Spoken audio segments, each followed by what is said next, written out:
Bonjour à tous, aujourd'hui nous nous retrouvons pour une nouvelle fiche de lecture où je vais vous présenter un livre de Patrick Lemoine qui s'appelle Séduire, comment l'amour vient aux humains.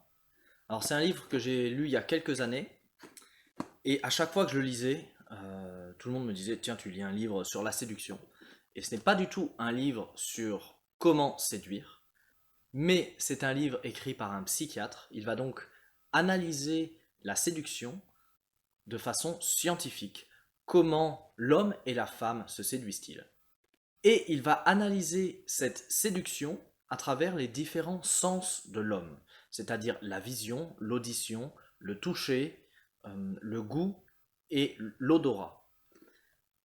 Sachant qu'il va y avoir un plus gros chapitre sur la vision, comme nous allons le voir ensuite. Et même à la fin du bouquin, une fois qu'il aura parlé de l'amour et de la séduction à travers nos différents sens, il va aller un peu plus loin et parler de l'amour de la forme culturelle ou sociale, et ainsi de suite. Et ce que j'ai tout particulièrement apprécié dans ce livre, c'est que non seulement il va parler de l'humain, mais il va parler également énormément des animaux. C'est-à-dire qu'il y a eu un grand nombre d'études scientifiques pour montrer par exemple que telle ou telle hormone agit de telle ou telle façon dans le comportement reproductif de certains animaux. Et il va utiliser ces recherches scientifiques pour faire des comparaisons avec l'homme. Et en fait, c'est l'une des choses que j'ai particulièrement appréciées à la lecture de ce livre, c'est que aujourd'hui, il y a deux courants de pensée, soit les hommes sont des animaux et réagissent uniquement suivant leur instinct, soit les hommes sont l'inverse des animaux et réagissent uniquement suivant leur conscience.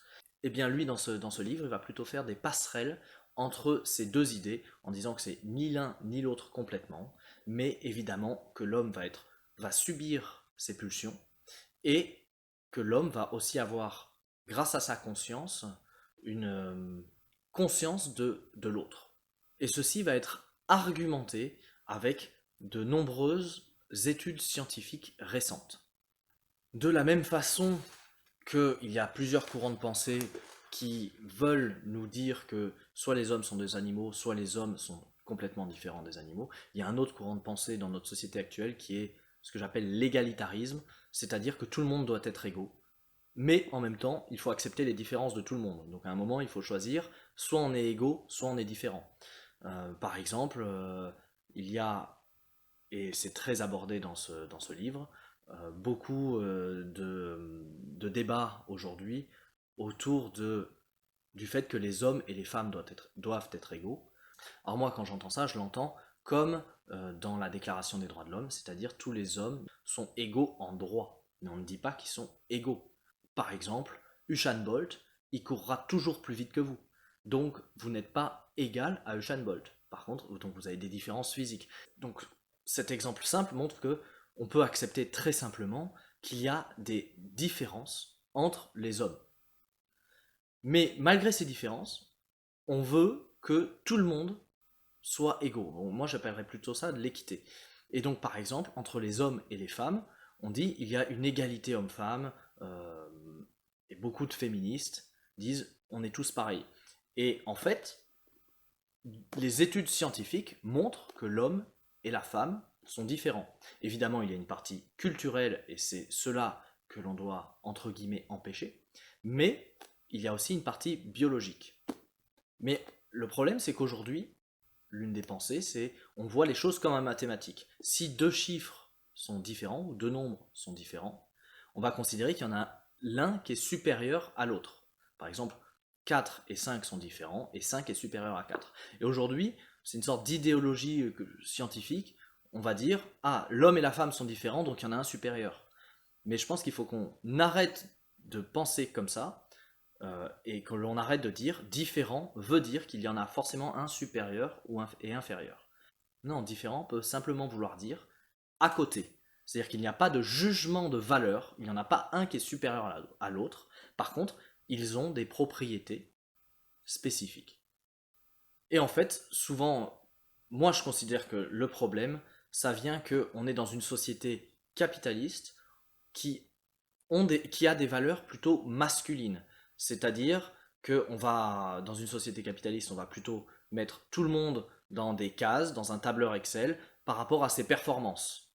Et si on juge uniquement sur la notion de performance, pour une entreprise, embaucher avec les mêmes performances un homme de 25 ans qui a exactement le même diplôme qu'une femme de 25 ans, eh bien, ils vont se dire, la femme va avoir potentiellement un congé maternité, voire plusieurs congés maternité. Et donc, juste si on regarde les chiffres simples dans un tableur Excel, on se rend compte que l'homme, s'il est embauché dans les mêmes conditions, à 25 ans, donc avant d'avoir des enfants, potentiellement, eh bien, il sera plus efficace parce qu'il va poser moins de congés au moment où ils auront des enfants, un couple.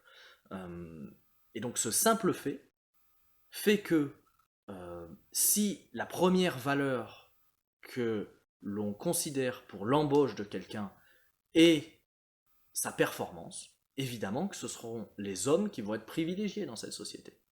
Donc le problème aujourd'hui, par exemple, de la différence de salaire homme-femme, même s'il y a des différences culturelles également, je pense qu'il vient aussi du fait qu'on est dans une société qui valorise la performance et qui ne va pas valoriser, par exemple, ou beaucoup moins, même si c'est en train de venir, le bien-être au travail, la bienveillance des employés entre eux. Et donc, si on considère ceci dans les performances d'une entreprise, potentiellement, à l'embauche, on embauchera plus de femmes que d'hommes.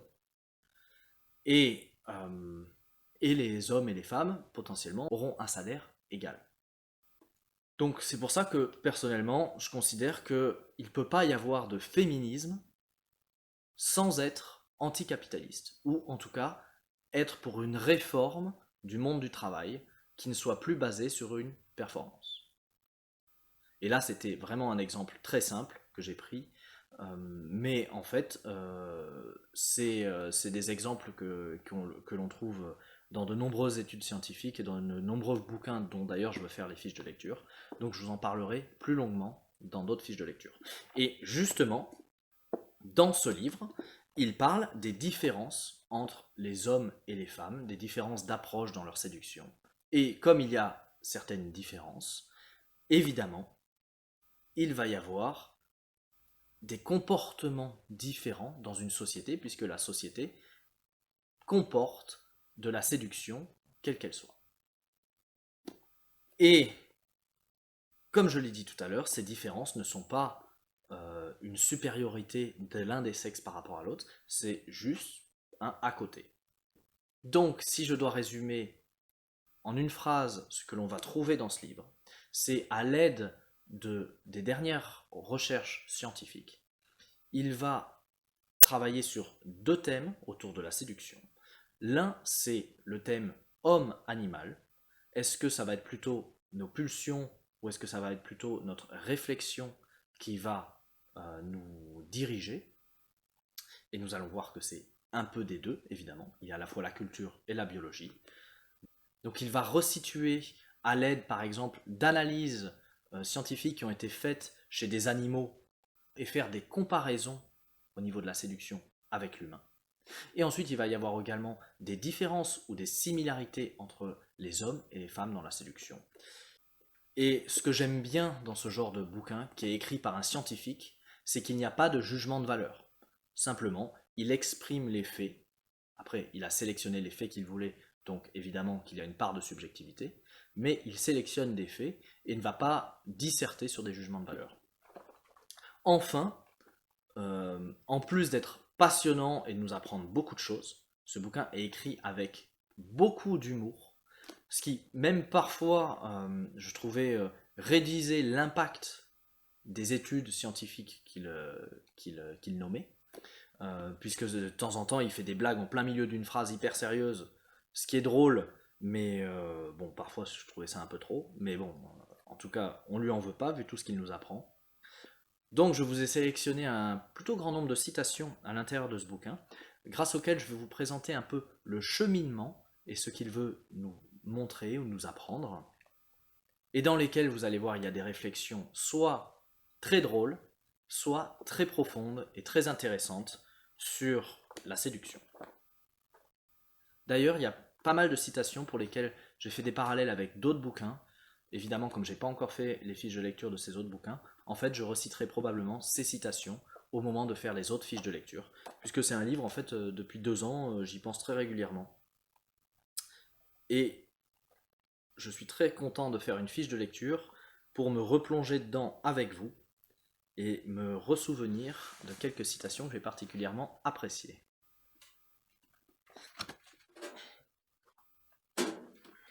Le préambule est écrit par Boris Cyrulnik, que vous connaissez peut-être, donc un scientifique assez reconnu qui a écrit plusieurs bouquins, dont l'un dont je souhaite faire la fiche de lecture prochainement.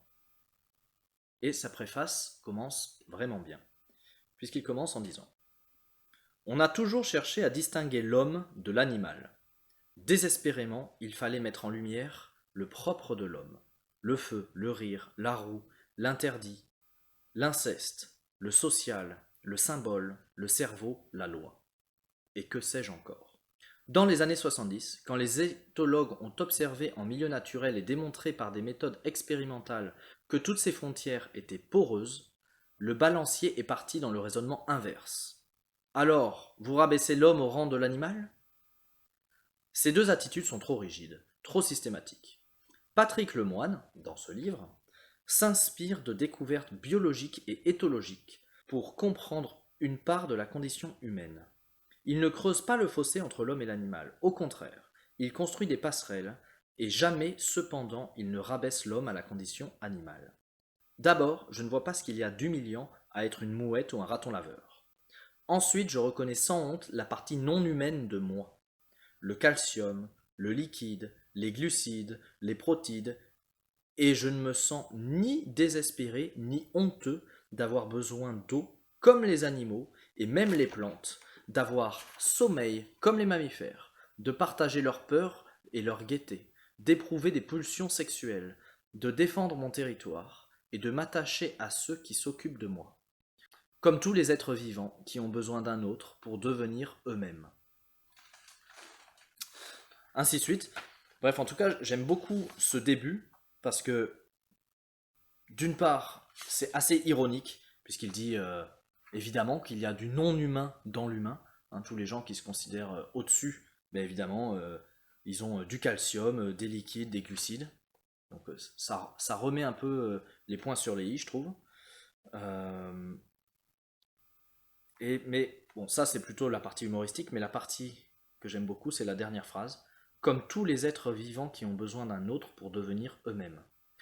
Et cette phrase m'a particulièrement marqué, puisqu'il y a de nombreuses études scientifiques en psychologie notamment, qui montrent qu'en fait on peut devenir soi-même que par le regard des autres. Et ça implique beaucoup de choses en psychologie, sur l'égoïsme, ou sur plein d'autres thèmes comme ça, sur lesquels je reviendrai à travers d'autres bouquins. Mais en tout cas, cette phrase résume à peu près tout, c'est-à-dire tous les êtres vivants qui ont besoin d'un autre pour devenir eux-mêmes.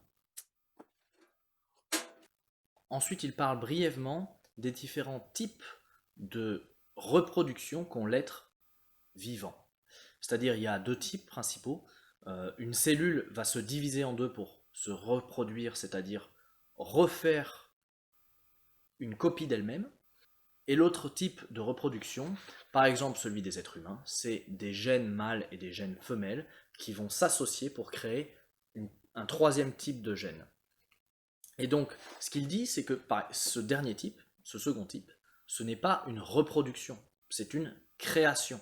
Puisque dans le premier, il y a une copie d'elle-même par une cellule, donc elle se reproduit, elle se copie.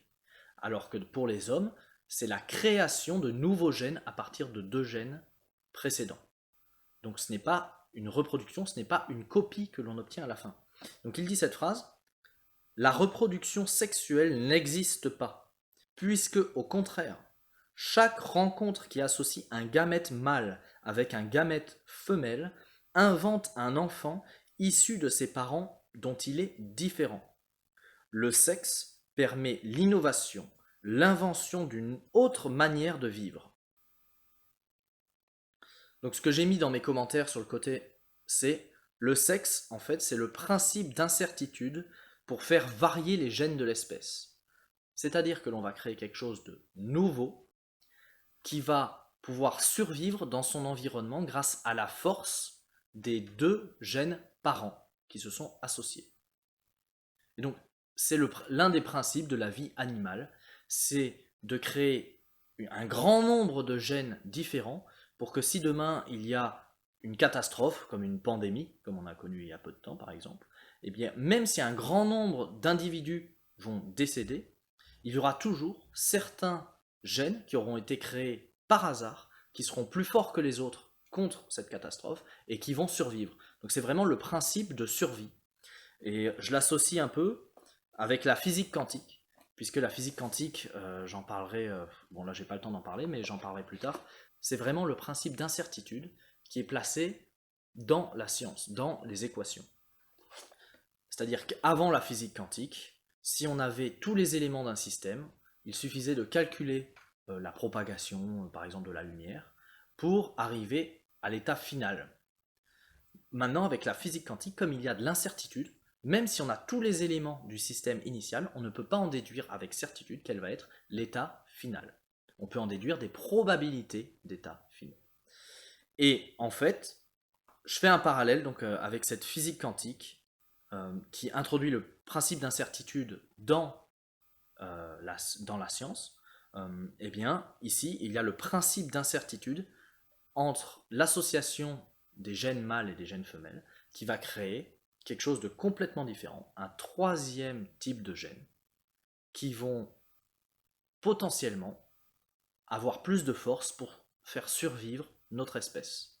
Bon voilà, donc ça c'est les deux premières citations de la préface de Boris Cyrulnik qui m'ont inspiré.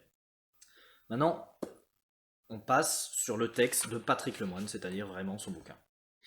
Et voici les premières lignes de son livre. Étrange chimère que l'homme, ni ange ni bête, et pourtant les deux à la fois. Ce primate autoproclamé supérieur utilise sa sensibilité animale pour repérer son partenaire, s'enflammer, le conquérir, l'investir, et parfois même se le garder définitivement. Par la suite, il prétend obéir avant tout à un drôle d'outil nommé raison ou libre arbitre. Sublimant la biologie, transcendant la pulsion, la séduction est un comportement essentiel de notre espèce. Elle concerne les deux créatures adverses qui cohabitent en chacun de nous. L'animal en rut et le romantique. Donc, comme j'ai commenté sur le côté, j'ai dit ça part bien. En effet, on sent déjà un peu d'ironie et on sent déjà qu'il va parler beaucoup de à quel point la biologie de l'homme, c'est-à-dire et son côté animal, ses pulsions et ses hormones, vont influencer sa vie, notamment à travers les yeux des autres et donc notamment à travers sa sexualité. Donc on sent que ça va un peu détruire les avis du libre arbitre, comme quoi l'homme est un animal pensant, je pense donc je suis, mais bon, on a quand même beaucoup de pulsions et beaucoup de choses biochimiques qui se passent à l'intérieur de nous qui font que l'on est aussi. Bref. Ensuite, il nous parle un peu d'histoire de la séduction. Donc c'est pas ce qui me passionne le plus, mais c'est vraiment des faits qui sont assez intéressants. Par exemple, il va nous dire que c'est au XVIe siècle qu'apparut le terme de séduction. Et c'est justement à ce moment que la femme mariée fut déclarée civilement incapable, car on ne saurait jamais se montrer trop prudent. Ce statut juridique fut officiellement confirmé par Napoléon et son code civil en 1804. Curieuse législation si on y réfléchit une seconde. Dès qu'elle avait dit oui le jour de son mariage, donc fait la preuve de sa capacité juridique à consentir, la femme perdait de facto sa capacité à consentir. Triste destin des femmes mariées, condamnées dans leur mouvement à rendre leur sexe froid et moral pour ne pas confondre avec celui brûlant et vénal des professionnels. Ensuite, il va nous parler de à quel point nos sens dirigent notre vie, dirigent nos interactions avec les autres. Et comme il le résume rapidement en une petite phrase, les sens rendent possible notre ouverture au monde. Ils sont la condition sine qua non de notre capacité relationnelle. Sans eux, c'est la mort assurée, car l'homme est d'abord avant tout un animal social. Donc là, justement, il va parler un peu dans ce chapitre qui s'appelle de l'histoire des sens, qui est d'ailleurs un titre un peu humoristique, je pense, avec de l'histoire des sciences. Euh, donc il va nous parler de comment les sens dirigent nos relations avec les autres individus et donc nous forgent nous-mêmes. Par exemple, il va nous parler de l'expérience assez connue de Frédéric II, dont on parle dans plusieurs vidéos, par exemple sur YouTube. Frédéric II imagina une sorte d'expérience scientifique. Il faut dire qu'au Moyen-Âge, en Sicile, il y avait relativement peu de comités d'éthique. Il préleva 6 enfants, 3 garçons et 3 filles, et les fit élever dans son palais. Les nourrices avaient pour ordre de les traiter parfaitement du point de vue hygiène, nourriture, vêtements et de tous leurs besoins matériels. Une seule consigne formelle, ne jamais leur adresser la parole. Dans son idée, ces enfants privés de tout modèle linguistique retrouveraient la langue primitive en communiquant entre eux. Le résultat fut désastreux. Tous les enfants dépérirent et moururent. On peut supposer que les nourrices outrepassèrent les ordres impériaux et que les malheureux enfants furent privés non seulement de parole, mais aussi de contact, de chatouilles, de gazouillis et autres bercements, et surtout d'amour. On sait que ce sentiment transite entre autres par la parole, en particulier chez les mères au cours des premières années de la vie. Ce qui permet de vivre à un bébé, c'est l'attachement à la mère relayé par les sens, et donc la parole.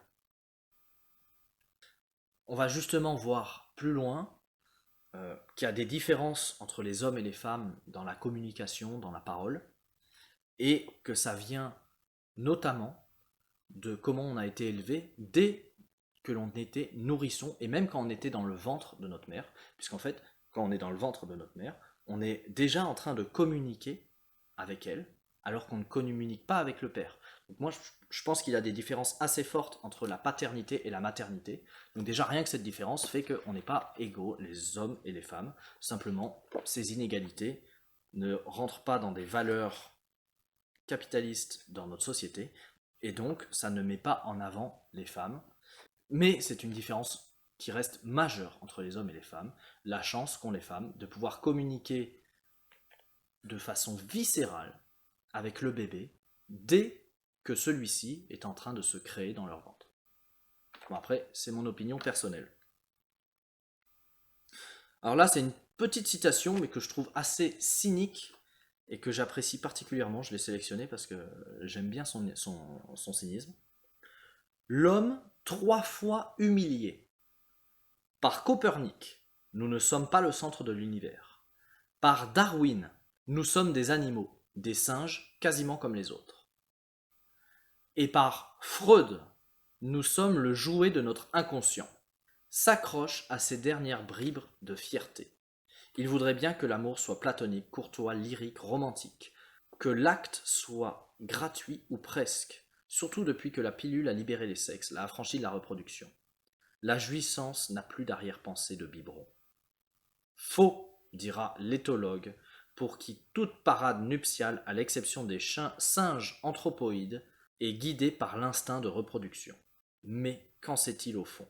A-t-il interviewé les tourtereaux, les rainettes et les hérissons après l'amour? Et si c'était juste pour prendre leurs pieds, comme disent les escargots? Encore une humiliation, encore un propre de l'homme qui fout le camp. Dans un cas comme dans l'autre, nous sommes des animaux qui se reproduisent comme tout le monde. Bref, bon, en tout cas, j'aimais juste bien la réflexion que l'homme, dans sa fierté, a été 3 fois humilié, par Copernic, puisqu'on n'est pas le centre de l'univers, Darwin, on est des animaux, et Freud, en fait, on n'a pas de libre arbitre, c'est notre inconscient qui décide. C'est une réflexion à laquelle je repense régulièrement. Ensuite, il va nous parler un peu plus loin, entre guillemets, des buts sociaux de la séduction. Et j'aime beaucoup ce passage parce qu'elle m'a fait pas mal réfléchir sur l'idée du mariage. Mais d'abord, il y a 2 premières citations qui introduisent de façon plus claire ce problème. Donc il va parler d'abord précédemment dans l'histoire, quand par exemple il y avait des mariages arrangés ou ainsi de suite. Et il dit, on peut penser que, lorsque l'impératif social dominait, la séduction importait moins, voire ne comptait pas en dehors des ridicules histoires à la Roméo et Juliette, ces invraisemblables romances juste faites pour amuser les jeunes vierges en chaleur. Ce qui comptait, c'était d'être inséré dans son clan, son groupe et dans sa classe, de répondre à toutes les normes requises, de manière à pouvoir raisonnablement espérer d'être repéré par un membre d'un autre clan, mais de la même classe. Donc en gros, ce qu'il explique, c'est que le but de la séduction avant l'amour, c'était de trouver quelqu'un de la même classe sociale en montrant la sienne. Et en fait, bon, si on y réfléchit, c'est un peu pareil aujourd'hui, puisque y a plusieurs études scientifiques qui montrent que 85% de nos achats, par exemple, sont faits pour montrer notre appartenance à une classe sociale. C'est-à-dire que vous allez acheter une grosse voiture, telle ou telle voiture, pour montrer que vous êtes dans cette classe sociale, ou alors, à la limite, dans une classe sociale supérieure à la vôtre. Et en fait, le fait de vouloir démontrer sa classe sociale, ça a aussi le rôle de séduction. Donc on peut en parler avec Freud, évidemment, il y a aussi le rôle de puissance. Donc ça, avec Psychologie de l'inconscient de Jung, nous en reparlerons. Mais en tout cas, voilà, il dit qu'avant, l'amour, enfin la séduction, c'était un rôle social. Ensuite, il explique que, avec le singe bonobo, l'homme est une des rares espèces animales dont la femelle est presque en permanence disposée à s'accoupler, même en dehors des périodes de fécondité. Cette particularité a forcément des répercussions sur le comportement de chacun des deux sexes, puisque, d'un autre point de vue, l'acte d'amour, avec tout ce qui le précède et tout ce qui lui succède, n'a pas seulement une fonction de reproduction directe, mais concourt au même titre que la politesse, les repas, les rites funéraires, la religion, à réguler les rapports entre membres d'une espèce éminemment sociale. Et maintenant, la citation qui me fait pas mal réfléchir au mariage. Il en résulte qu'à l'inverse d'autrefois, où il fallait séduire pendant et surtout après la nuit de noces, afin de retenir, la séduction s'exerce aujourd'hui pour conquérir avant le premier accouplement. Jadis, la pire honte était le divorce, qui signifiait l'incompétence de l'un, voire des deux partenaires. Chacun, en réalité chacune, s'ingéniait à déployer tous ses charmes pour l'éviter à tout prix, afin d'épargner le déshonneur à sa famille, alors que de nos jours, la dissolution du couple ne pose plus autant de problèmes. La question essentielle est la constitution de l'association, pas tellement son maintien. On peut donc en réalité considérer que si autrefois la parade humaine fut essentiellement père et post-nuptiale, elle est aujourd'hui prénuptiale. Donc là, j'ai fait un gros commentaire dans mon bouquin où je dis que ceci répond à la logique de la contraception, car l'homme est le seul animal pour qui l'éducation de l'enfant dure un quart de la vie. Donc avant, le couple se formait pour faire l'enfant. C'est-à-dire que souvent on entend nos grands-parents qui disent que la première ou la deuxième fois qu'ils ont eu un rapport sexuel, ils ont eu un enfant, la femme est tombée enceinte et soit elle avortait dans l'humiliation, soit ils étaient obligés de se marier pour pouvoir subvenir à l'éducation de l'enfant pendant une vingtaine d'années, donc pendant un quart de la vie. Donc le but du mariage, c'était l'enfant. Et celui-ci, comme je le dis là, était créé dès les premières copulations. Donc l'union avait pour rôle l'éducation de l'enfant, le foyer. L'important avant l'union était donc trouver quelqu'un de la même classe sociale pour que son enfant ne descende pas de classe sociale. Et la séduction était ensuite, une fois que l'union était faite, et elle sert à garder le couple soudé. Aujourd'hui, la contraception a enlevé la contrainte initiale de l'enfant. Les couples se forment par amour. La séduction est avant l'union. Et comme la logique originelle de l'union n'est plus l'enfant, ils n'ont donc plus aucun scrupule à divorcer, même si un enfant est apparu entre-temps. et j'ai écrit une petite remarque, la séduction reste tout de même la recherche de quelqu'un de la même catégorie sociale. Voilà. Donc, en fait, ça c'est cette citation donc, que j'ai reprise de manière un peu plus explicite, ou si vous ne trouvez pas que c'est plus explicite, tant pis, mais en tout cas, moi je la trouve plus explicite pour moi-même. Cette réflexion, c'est particulièrement intéressant, puisqu'en fait c'est quelque chose à laquelle on a assisté. Si on parle à nos grands-parents, même nos parents, dans leur classe quand ils étaient enfants, il y avait un élève dans toute la classe dont les parents étaient divorcés.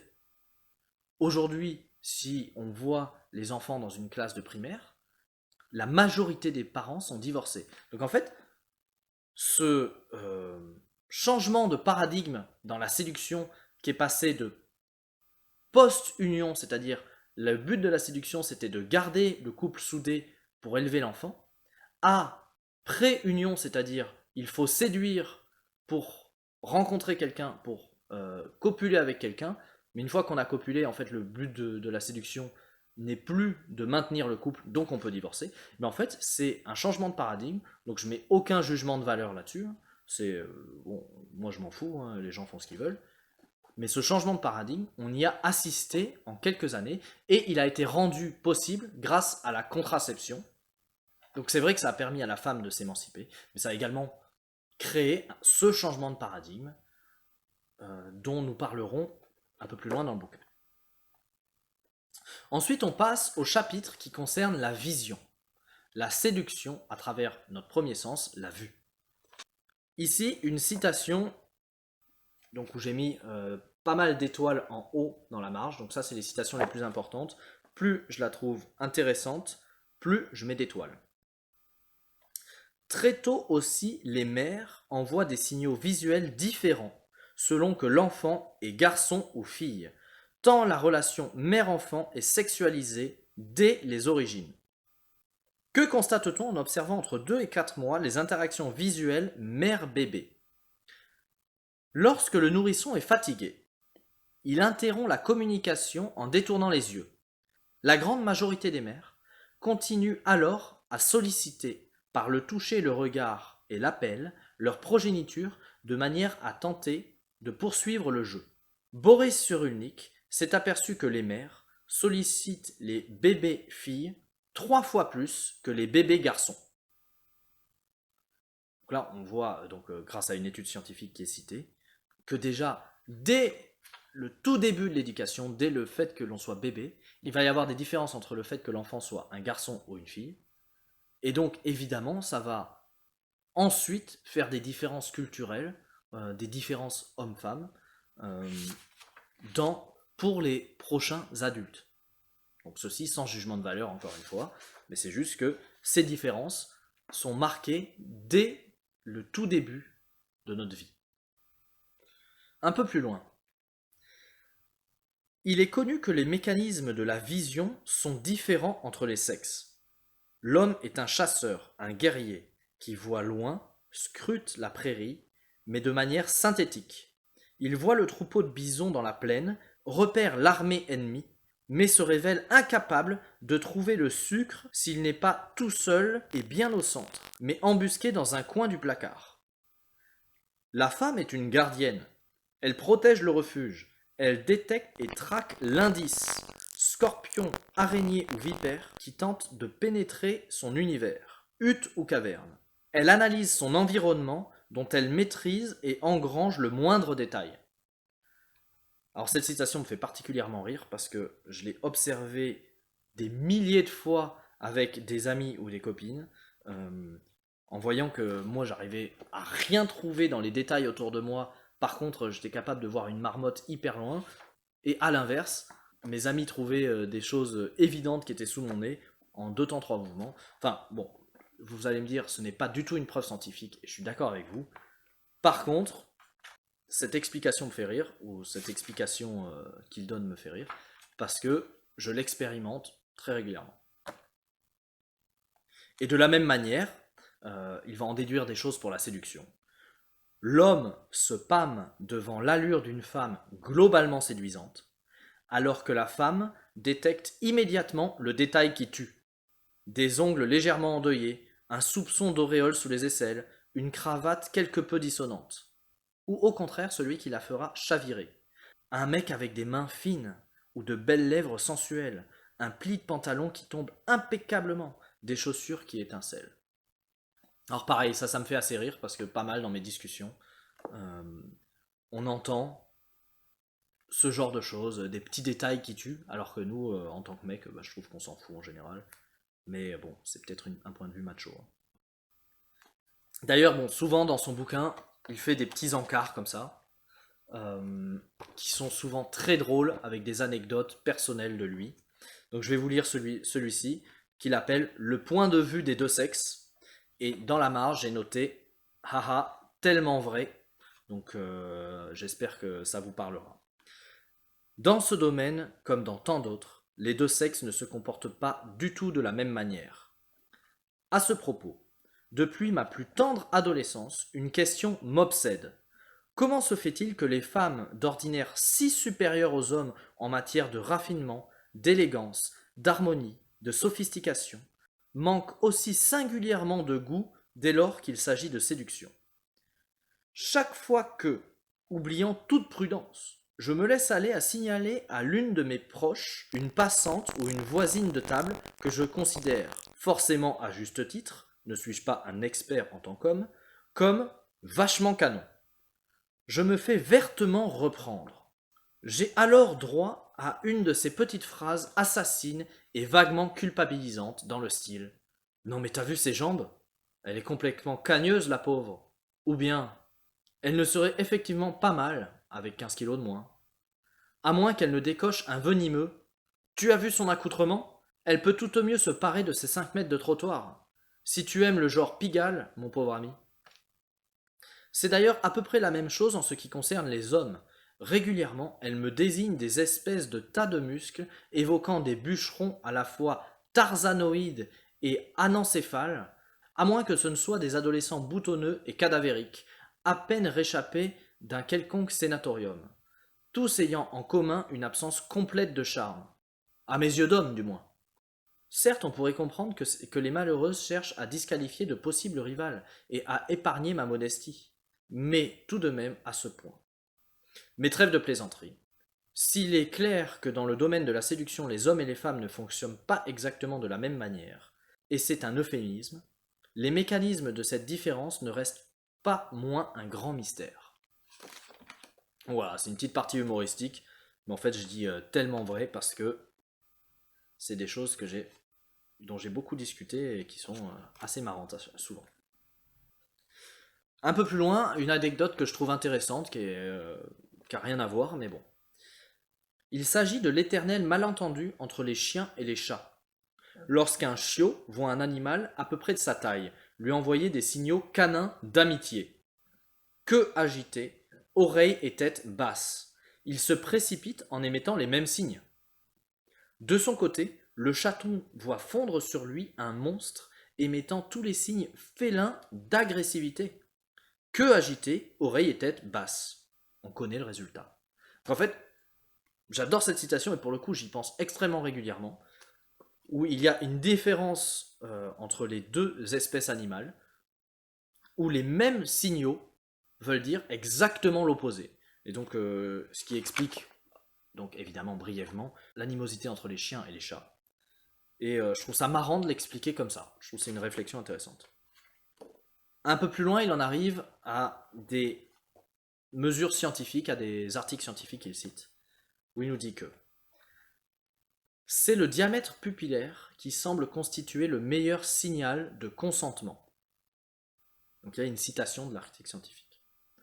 Deux personnes qui se rencontrent ressentent une stimulation réciproque si leurs pupilles se dilatent, et une baisse de tonus si leurs pupilles se contractent. Mais l'échange reste non conscient, donc secret. Toute femme, mariée ou non, mère ou non, a les pupilles qui s'agrandissent quand on lui présente la photo d'un bébé. Chez l'homme, seuls les pères présentent ce phénomène. Donc là, il nous parle vraiment de l'effet pupillaire sur les hommes, Et il dit un peu plus loin. C'est pour cette même raison que dans la Chine pré-révolutionnaire, les acheteurs de jade avaient pris l'habitude de porter des lunettes noires afin de dissimuler leurs yeux qui avaient trop tendance à se dilater quand on leur présentait une très belle qualité de pierre, phénomène que les négociants vendeurs scrutaient en priorité. Donc on voit à quel point nos envies, nos ressentis se répercutent sur notre corps et donc sont ressentis par l'autre pour avoir une communication non verbale. Et la communication non verbale est essentielle dans la séduction. Pour approfondir expérimentalement le sens de ce signal réflexe que constitue la dilatation pupillaire, Desmond Morris a conçu une expérience originale. L'éthologue britannique a utilisé la photo d'une séduisante jeune fille, l'a dupliquée et a élargi artificiellement les pupilles sur l'un des deux clichés. Il a ensuite posé la question à une assistante masculine. Laquelle des deux préférez-vous? La réponse des hommes fut d'une touchante unanimité. Tous, ou presque, accordèrent leur suffrage émus à la belle aux pupilles dilatées. Donc voilà, notre corps va émettre des signaux inconscients aux autres, qui jouent un rôle important dans la séduction. Boris Cyrulnik a reproduit l'expérience à plusieurs reprises et de manière rigoureuse. La conclusion est invariable. Les hommes ne savent jamais pourquoi, mais ils préfèrent toujours celles dont les pupilles sont dilatées. Il faut être un bonnet de mâle pour ne pas comprendre que, dans cette grande fatuité, l'homme est séduit par les filles visiblement, entre parenthèses, ophtalmologiquement, ému par la présence de celui qui les contemple, ému, donc possiblement offerte. Donc toutes ces études montrent que c'est pas vraiment notre libre arbitre qui nous fait sélectionner notre partenaire sexuel. Un peu plus loin. Il a été montré que les Don Juan, ceux qui, leur vie durant, papillonnent d'une partenaire à l'autre, sans jamais s'attacher, sont séduits en priorité par les photos de filles aux pupilles rétrécies, comme si, sans le savoir, ils préféraient la fille a priori pas amoureuse, donc moins susceptible de s'attacher et de s'accrocher telle une sangsue. Là, c'est vraiment fou de voir à quel point les signaux inconscients déterminent notre interaction avec les autres. Donc là, une citation particulièrement importante, un peu plus loin, une citation assez intéressante puisque on va voir une différence à ce sujet entre les hommes et les femmes. J'ai sélectionné la photographie d'un homme dans la trentaine, pas mal, plutôt séduisant, mais pas exceptionnellement beau. Je l'ai numérisé, puis j'ai agrandi le diamètre des pupilles. Et enfin, j'ai présenté les deux photos, celle aux pupilles normales A et celle aux pupilles agrandies B, à de nombreuses femmes de tout âge et de toutes conditions, en leur posant la question suivante. Par lequel de ces deux hommes vous laisseriez-vous séduire? Les dames devaient, en plus, remplir une feuille anonyme où elles inscrivaient leur âge et la date de leur dernière règle ou de leur statut ménopausique, la prise ou non d'une pilule contraceptive ou d'un traitement hormonal substitutif. J'ai interrogé 112 femmes et je n'ai pas réussi à trouver la moindre différence, la moindre préférence statistique pour une des deux photos. Ménopausée ou adolescente, ou entre les deux, avant, pendant ou après leurs règles, sous pilule ou non, fécondable ou non, les femmes semblaient se moquer éperdument des pupilles masculines. Comment comprendre une aussi flagrante différence de comportement entre les deux sexes? Eh bien, je vais vous laisser découvrir en achetant ce bouquin, parce que c'est un peu long. Ouais. Ensuite, évidemment, par rapport à la vision, il y a, en plus de l'aspect des pupillaires, par exemple, il va y avoir nos habits, puisque nos habits marquent notre statut social, et comme ils marquent notre statut social, ils vont potentiellement attirer des personnes du même statut social. Et donc, il en parle un peu plus loin. Mis à part les considérations symboliques, le vêtement est un passeport social. Il marque le rang, la condition du personnage qui le porte ou non. Dans l'Angleterre du XVe siècle, était puni d'amende quiconque portait des vêtements ne correspondant pas à sa classe sociale à sa caste. Donc c'est une petite citation, mais je trouve ça hyper intéressant de savoir que ça a été tellement important d'avoir des vêtements qui correspondent à notre classe sociale que ça a été mis dans la loi à une époque, dans un pays. Bon, aujourd'hui, de toutes les façons, c'est le cas, il y a plein d'études qui le montrent, mais heureusement, c'est pas encore dans la loi. Alors là, ça parle encore des différences hommes-femmes. Le culte des apparences. Toutes les enquêtes, quelle que soit l'ethnie considérée, démontrent que les hommes cherchent invariablement à séduire les femmes dont le potentiel de reproduction, de fécondité, l'espérance d'enfants sont au zénith. Ils la veulent en bonne santé de manière à optimiser les chances d'avoir une descendance saine. Ils la souhaitent donc belle, puisque la beauté est le reflet de la santé. Afin de se décider, l'homme a besoin de voir, car c'est un être visuel. Et maintenant, la différence. A priori, les hommes sont choisis pour leur capital génétique plus que pour leur bonne santé, puisque ce ne sont pas eux qui portent les enfants. Une grosse bite, donc fécondante, portée par un homme riche et dominateur, prometteur de sécurité pour la suite de l'élevage, constituerait dans cette optique l'idéal romantique masculin. La femme, toujours pratique, a besoin de palper avant d'acheter, car elle est une créature tactile. Donc évidemment, il le dit avec ironie et avec humour, mais donc la différence principale à retenir, c'est que l'homme est plus un être visuel dans sa séduction, et la femme est plus un être tactile. Et un peu plus loin, il développe. Les femmes doivent remplir les 2 critères génétiques et sanitaires, puisque non seulement elles transmettent à leur enfant la moitié de leurs gènes, mais en plus, elles doivent être capables de mener la grossesse à terme. Dans toutes les enquêtes, les hommes attachent beaucoup plus d'importance à l'apparence physique que les femmes. Voilà. Donc ça, c'est une réflexion intéressante sur laquelle je ne vais pas épiloguer, mais qui explique beaucoup de choses qui nous entourent. Un peu plus loin, c'est marrant, il parle d'un phénomène culturel qui se passe aux États-Unis. Il semblerait que pour des raisons sans doute bassement commerciales, on pousse les parents outre-Atlantique à privilégier les gros bébés, et donc les gros parents, qui de toute manière consommeront plus. Il existe maintenant des séries américaines qui mettent en scène exclusivement des personnages énormes et fort sympathiques, incitant encore plus le téléspectateur à s'identifier à eux et donc à dépenser plus, pour le plus grand bonheur de l'industrie agroalimentaire, de la grande distribution et des marchands de tissus réunis. Cela pourrait expliquer l'accroissement exponentiel du poids moyen de la population outre-Atlantique, la limite étant évidemment l'augmentation du risque cardiovasculaire, pour le plus grand bonheur de l'industrie médico-funéraire. Bon, ça, beaucoup de cynisme, et il parle en sous-bassement de l'influence de notre société de consommation qui influe ensuite notre culture et voilà. Bref. Alors là, une citation un peu longue, mais c'est un passage auquel je repense extrêmement régulièrement. D'ailleurs, j'y ai repensé il y a encore 3 jours dans une discussion avec des amis, et même si j'ai pas pris le temps de l'expliquer, j'en reparle souvent en fait, parce que cet exemple, je le trouve vraiment passionnant.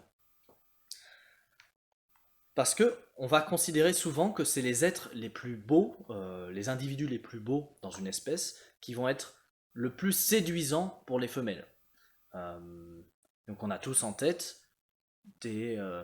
la cour ou les parades nuptiales que font certains oiseaux afin de séduire les femelles oiseaux. Et bien justement, il va nous en parler ici avec un exemple assez marrant. Parmi tous les animaux à sang chaud, les champions du signal visuel et de la parure de fête sont sans conteste les oiseaux avec leur plumage aux couleurs éclatantes et leur spectaculaire parade nuptiale. Un charmant petit passereau, le pape lazuli, en donne un exemple particulièrement frappant. Comme chez tant d'autres, les mâles sont somptueux et les femelles ternes. Mais étrangement, on constate que si certains chanceux ont des couleurs éclatantes, D'autres, en revanche, sont grisâtres, à l'image de leur compagne. D'autres, enfin, adoptent toute la panoplie des couleurs intermédiaires. En gros, chez cet oiseau, il y a la femelle qui est terne, le mâle qui a soit beaucoup de couleurs, soit qui est terne comme la femelle, et il y a tout un continuum avec des mâles qui ont un peu toutes les, euh, toutes les palettes de couleurs. Maintenant, la question c'est, parmi tous ces mâles, quels sont ceux qui sont le plus séduisants pour les femelles? Comme on pouvait s'y attendre, ce sont les colorés qui ont le plus de succès, car ils conquièrent et occupent les plus beaux quartiers de la forêt, là où la nourriture est la plus abondante. Plus étrange, les mâles ternes sont eux aussi appelés à devenir de grands séducteurs, car ils sont autorisés à installer leurs pénates dans des secteurs assez cotés, puisque entourant les résidences huppées de leurs très beaux rivaux. Ce sont les malheureux intermédiaires, ni ternes ni brillants, qui se retrouvent tristement condamnés à occuper les lotissements de banlieue les moins intéressants, et donc à risquer, faute d'arguments immobiliers convaincants, de ne pas parvenir à séduire de passerelles convenables. J'aime bien aussi parce qu'il fait un parallèle avec les lotissements ou les résidences huppées, donc il fait vraiment un parallèle avec l'homme à travers cet exemple. Pourquoi et comment ce petit oiseau, vivant en couple, a-t-il adopté cet étrange mode de sélection? Pourquoi les laids séduisent presque autant que les beaux, et les moyens restent sur le pavé tropical? En réalité, si les papes sont officiellement monogames, la papesse n'est pour sa part guère fidèle. Il apparaît que, chez ces drôles d'oiseaux, l'adultère est monnaie courante. Les tests de paternité montrent que dans 49% des cas, dans chaque nid, un des poussins au moins n'est pas le fils ou la fille biologique du conjoint légal, du moins celui qui partage le nid de la femelle. Ce qui, du coup, permet un meilleur brassage génétique. Or, les papesses sont effectivement attirées par les mâles les plus colorés. En conséquence, ces derniers, pas si bêtes, ont tout intérêt à laisser s'installer autour d'eux les mâles particulièrement moches, histoire de limiter autant que possible les dégâts. Le pape Lazuli est un réaliste qui n'aime pas porter des cornes. Ce sont donc les extrêmes qui l'emportent au détriment des moyens, le plus souvent condamnés à un dur célibat. Donc voilà, donc je trouve que c'est un cas particulier assez intéressant où on apprend que dans certaines espèces, il peut y avoir des cas où ce ne sont pas les individus les moins séduisants qui séduisent le moins. Donc je trouve ça assez cocasse. Il parle évidemment un peu plus loin de les différences de séduction, donc évidemment intersexuelles, mais aussi intrasexuelles, c'est-à-dire entre les hommes et les femmes, mais aussi entre les hommes et entre les femmes et les femmes. Euh, c'est-à-dire comment cette séduction, ces concurrences peuvent avoir lieu. Les tenues de guerre et de tournois devaient donc être puissantes, résistantes, impressionnantes. Donc là, on parle au moment des nobles. On peut penser que les vêtements masculins des nobles remplissaient les deux fonctions de la séduction. Reconnaissance, séduction intersexuelle, compétition, hiérarchisation intrasexuelle. Se différencier des autres hommes, séduire l'autre sexe. Voilà, donc ensuite pour en savoir plus sur la vision, il vous faudra acheter le bouquin. Maintenant on va passer à l'audition. Ça commence par plusieurs exemples intéressants et marrants en même temps. Une anecdote amusante arrivée à l'embryologiste Feijo est citée par le grand Boris, qui parle de Boris Cyrulnik. Ce futur père n'avait qu'un disque, Pierre et le loup, dont le célèbre basson a des sonorités, semble-t-il, particulièrement bien transmises par le liquide amniotique. Il avait observé que le fœtus de sa femme gambadait frénétiquement chaque fois que ce morceau était joué à proximité du ventre de sa maman. Après sa naissance, le nourrisson restait scandaleusement impassible en écoutant les merveilleuses harmoniques de Mozart, Bach, Brel ou Sinatra, mais tournait la tête en frétillant comme un gardon dès qu'il se profilait la marche du canard. Comme la cuisine, donc là il fait référence à son chapitre plus loin sur le goût, La culture musicale s'acquiert avant la naissance. Donc ça, c'est une citation que j'aime bien parce que il faut que je la retienne pour si un jour jamais j'ai des enfants. Leur éducation commencera de façon intra-utérine. Que se passe-t-il après la naissance? Quand, traîtreusement, avec des bouchons, on rend sourde une dinde, la malheureuse ne perçoit plus les pépiments de ses petits dindonneaux, les prend pour des rongeurs et les massacre sans pitié. Ce n'est donc pas par la vue, mais par l'audition que ces oiseaux sont séduits, c'est-à-dire apprivoisés ou amadoués, par leur progéniture, donc inhibés dans leur pulsion de défense meurtrière contre les rats.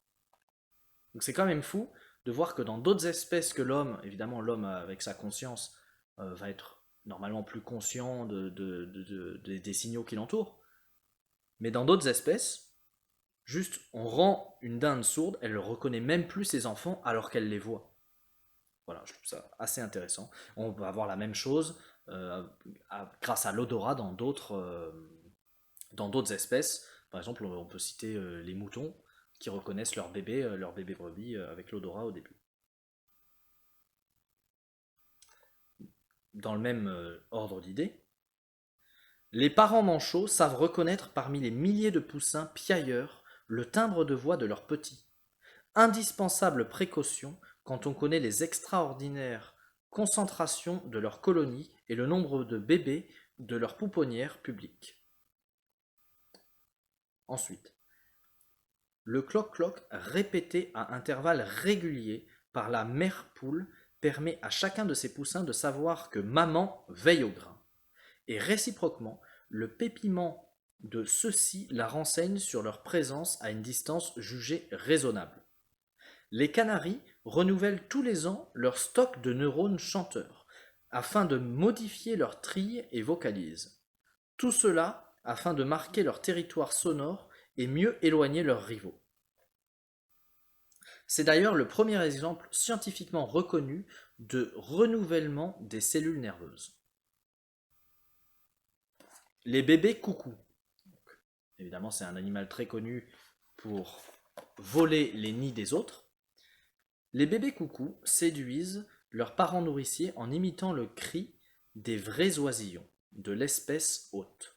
Plus leur aspect visuel les éloigne de celui de leurs parents, plus ils renforcent le signal sonore, obligeant leurs malheureux adoptants à un épuisant pont aérien d'insectes. Tous ces exemples illustrent l'importance que la nature accorde à l'organe sonore dans l'établissement du lien social, tout au moins chez les oiseaux. Quelque chose de marrant sur la voix dans la séduction. La seule chose qui différencie vraiment la voix masculine de la voix féminine, c'est la mue, c'est-à-dire l'abaissement d'une ou plusieurs octaves du timbre des garçons au moment où, comme on dit, ils se forment.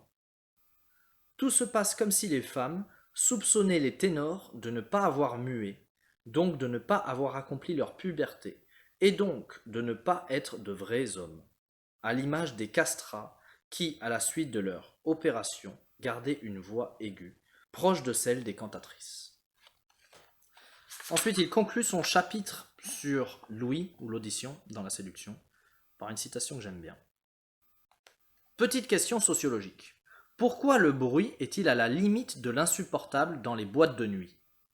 Certains auteurs, comme Yves Lecubrier, expliquent que le bruit, comme l'alcool et le mouvement, ont pour effet immédiat de déconnecter le lobe préfrontal, celui de l'intelligence supérieure, de la raison, et de ramener l'homme au fonctionnement de son cerveau limbique, celui des instincts, des émotions, des passions, de la bestialité et de la levée des tabous, notamment sexuels. Mais d'un point de vue plus neurophysiologique, on peut tout simplement rappeler que le son intense bloque l'activité cholinergique, ce qui a pour effet de dessécher la bouche, donner soif, pousse à la consommation de boissons lucratives, éventuellement alcoolisées, qui désinhibent et favorisent la drague. Tout le monde y trouve son compte. Donc c'est assez marrant de voir comment les effets du son et de notre audition agissent directement sur notre corps et donc sur notre comportement. Ensuite, on va passer au troisième sens qui est le goût. c'est in utero que nous commençons notre apprentissage culturel gustatif. Ainsi, Boris Cyrulnik, totalement méditerranéen, comme son nom ne l'indique pas, a-t-il montré que les nouveau-nés marseillais, dont la mère avait mangé de l'aïoli au cours des 3 derniers mois de leur grossesse, témoignaient visiblement de la satisfaction lorsqu'on leur mettait une goutte de ce mets sur la langue. A l'inverse, les nourrissons parisiens, dont les mères ignoraient cette exotique préparation, grimaçaient de dégoût quand leurs papilles effleuraient ce ragoût peu ragoûtant. Donc il y a la citation de cette étude, et c'est assez marrant de voir que déjà à l'intérieur de l'utérus de nos mères se forment nos apprentissages, donc notre éducation. Ça implique plein d'autres choses sur notre vie future. Là encore, une citation à laquelle je pense régulièrement, sur le type de femmes qui vont plus séduire les hommes. Donc avant tout cela, il y a plein de citations de nombreuses études scientifiques, et bon, on en arrive là. Le résultat de toutes ces considérations sur l'alimentation et le format des partenaires. Là encore, la maigreur, entre parenthèses anorexie, ou l'obésité sont souvent considérées comme des arguments de drague. Celles que l'on aime, les maigres, et celles que l'on épouse, pour les engrosser. L'anorexique n'a pas de règles, elle est donc stérile. À l'époque où la pilule n'existait pas et où le préservatif restait largement méconnu, l'existence de ces filles plus ou moins aguicheuses et naturellement contraceptées représentait sans doute une aubaine inconsciente pour les garçons. Il se peut qu'entre autres arguments, la fascination exercée par le mannequin anorexique, l'actrice squelettique, ait en partie cette origine. En revanche, pour se reproduire, il est préférable d'épouser une belle femme, une femme enrobée, comme on dit dans nos bucoliques campagnes. À l'époque où les périodes de vaches maigres alternaient avec celles de famine, ce sont les femmes qui avaient la capacité de stocker des réserves sous forme de graisse qui avaient le plus de chances de rester fécondes, et donc étaient les plus attirantes pour les hommes. Du fait de l'extrême rigueur de leur environnement, les peuples du désert semblent s'être progressivement adaptés de manière à être capables de jeûner la plupart du temps et de dévorer des quantités phénoménales de nourriture lors des rares grandes occasions, fêtes, mariages par exemple. Ce sont justement ces peuples-là qui prisent le plus les femmes grosses, capables de stocker pour longtemps. En Mauritanie, par exemple, une fille est enfermée dans sa tente, gavée et engraissée jusqu'à atteindre au moins 100 kilos avant d'être considérée comme épousable. On sait aussi que les caractères sexuels secondaires, seins, fesses, etc., qui séduisent particulièrement la plupart des hommes, sont presque exclusivement constitués de graisse. Ça, c'est marrant. Donc là, on voit vraiment que l'attirance physique pour certains hommes qui vont préférer des femmes fines ou des femmes avec beaucoup de forme est aussi déterminée complètement par notre culture. C'est pas juste notre libre arbitre qui détermine cela, mais c'est beaucoup de facteurs bien plus larges. Je trouve ça intéressant que ce fait soit mis en lumière. Voilà une petite citation qui me fait marrer. Insoutenable suspense de son choix. Entre voluptueuse courtisane et épouse vertueuse, le cœur de l'homme a toujours balancé. Donc là, c'est vraiment marrant parce que c'est. Enfin, il y a un des films que j'adore qui s'appelle Comme la Lune, avec Jean-Pierre Mariel, qui illustre parfaitement cela. La difficulté de certains hommes qu'ils ont entre choisir la femme qui, entre guillemets, vulgairement les fait bander, et la femme qui va être vertueuse, mais en gros, qui va pas les faire bander. Orelsan en parle aussi dans l'une de ses musiques, où il dit « T'aimes ta femme parce que c'est pas une traînée, tu trompes ta femme parce que c'est pas une traînée ». Bon voilà, bon, c'est plein de petites situations. Pareil, il y a un livre là-dessus qui s'appelle « Les hommes préfèrent les garces », dont le titre est un peu accrocheur, mais en fait, il est assez profond à l'intérieur et il est hyper drôle. Bon, je fasse une fiche de lecture dessus. En tout cas, je vous conseille le film Comme la Lune, qui illustre bien ça. Et puis, évidemment, dans mes conversations avec plusieurs potes, je vois ce type de comportement assez régulièrement. C'est assez marrant. Ensuite, nous passons au quatrième sens, l'odorat ou l'olfaction. Donc quelques anecdotes assez drôles sur l'odorat. Comparativement aux chiens, aux requins ou aux rhinocéros, nos performances sont des plus modestes en matière d'olfaction. Il est probable que c'est le passage de nos ancêtres dans les arbres qui a rendu ce sens relativement accessoire, puisque là-haut, il est plus important de repérer visuellement un fruit ou un prédateur que de le sentir. L'adoption de la position debout est allée dans le même sens, puisque nous n'avons plus le loisir de flairer le sol à la recherche d'éventuelles traces olfactives. Sommes-nous réellement sensibles en matière d'amour, comme les insectes ou certains mammifères, à des substances volatiles et odorantes? En analysant la correspondance amoureuse écrite par Napoléon à Joséphine, on est frappé par un leitmotiv. Lorsque, après plusieurs mois d'absence, pour raisons professionnelles, guerre, campagne, bataille, siège, massacre et autres menus travaux de routine, l'empereur victorieux, non moins que passionné, rentrait au palais Bercail. Il envoyait une missive à sa Pénélope, lui enjoignant de cesser de se laver, car il serait de retour dans 2 semaines. Plus loin. Donc là, un fait scientifique assez fou. Il est connu en médecine que lorsqu'une personne a subi un traumatisme crânien facial, ayant entraîné une section du nerf olfactif, il en résulte non seulement une anosmie, c'est-à-dire une perte de l'odorat, mais aussi une impuissance ou une frigidité. Il existe donc une relation forte entre nez et sexe, olfaction et libido. Alors là, une citation à laquelle je repense vraiment régulièrement, qui est absolument passionnante, à la fois sur le fait, et même psychologiquement, on se dit, tiens, quand même. Vous allez voir, c'est vraiment fou. Une autre expérience a été réalisée avec les aplysies, d'affreuses limaces aquatiques pleines de tentacules autour de la bouche. Ces animaux élémentaires, avec juste un vague ganglion en guise de cerveau, sont pourtant capables de certains conditionnements. La séquence est simple. On installe quelques-unes de ces archaïques bestioles dans un aquarium. De temps en temps, on les soumet à une lumière intense, suivie quelques secondes plus tard d'une décharge électrique. Il semble que les bestioles n'apprécient pas beaucoup le jeu, car lors du passage au courant électrique, elles se mettent à se tortiller et à fuir dans tous les sens. Au bout d'un certain nombre de chocs, elles assimilent la succession des événements lumière, courant électrique, désagrément. Et à chaque fois qu'elles perçoivent le signal lumineux, elles se mettent à fuir et à se tortiller, anticipant le choc électrique, même s'il n'a pas lieu. Bon, donc c'est juste l'apprentissage d'une limace. Mais la suite est vraiment folle. Après leur avoir fait subir un certain nombre de fois l'expérience, on repêche les aplysies désormais conditionnées et on les passe au mixeur. Enfin, on verse le jus ainsi réalisé dans l'eau d'un aquarium où nagent peinardes des aplysies naïves, c'est-à-dire non conditionnées.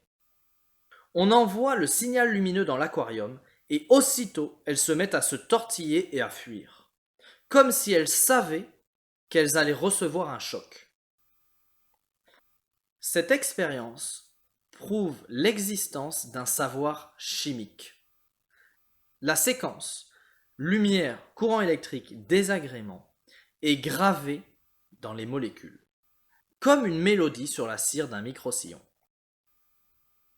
Donc là, il va pas plus loin ensuite, mais il explique en gros que on ne comprend pas ce phénomène à l'heure actuelle.